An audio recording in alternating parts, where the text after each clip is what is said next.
El Pla de Rehabilitació Extensiva del barri de Sant Ildefons és una iniciativa promoguda i liderada per les administracions públiques per tal d'afavorir la renovació del parc residencial privat del barri.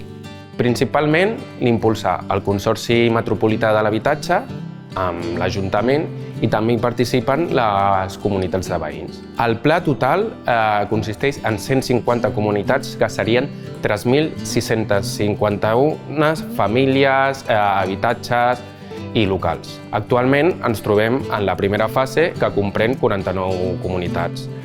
I d'aquestes 49 es veuen ja beneficiades 1.172 famílies.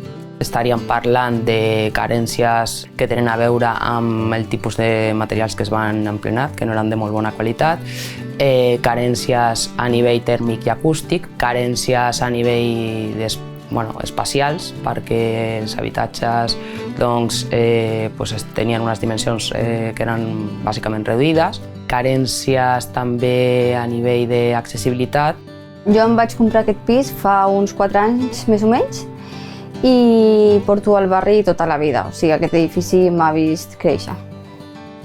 Les millores que es faran ara en un termini d'un any més o menys és posar l'ascensor a peu de planta, s'aïllarà l'edifici, o sigui, a les façanes es posarà un revestiment, la teulada es posarà plana, que ara no és plana, i s'aïllarà bé, i es ficarà un balcó, que ara mateix no tenim una sortida a l'exterior.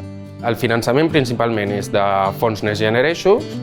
L'Ajuntament també aporta una part mitjançant els projectes de reurbanització perquè les subvencions són, si arribes a un 45 de rehabilitació energètica, pots tenir una subvenció fins al 65%. La resta la paguen les comunitats i poden arribar a tenir un préstec de fins a 17 anys a interès zero. Nosaltres portem ara mateix uns 2 anys amb reunions bastant sovint amb l'habitatge, amb el Consorci i amb també membres de l'Ajuntament i amb la nostra arquitecta, que és la Berta. Llavors es va començar explicant el que era el projecte, el que es podia fer, el que no. Llavors es van fer votacions per veure el que volia fer cada veí, o cada comunitat, més bé.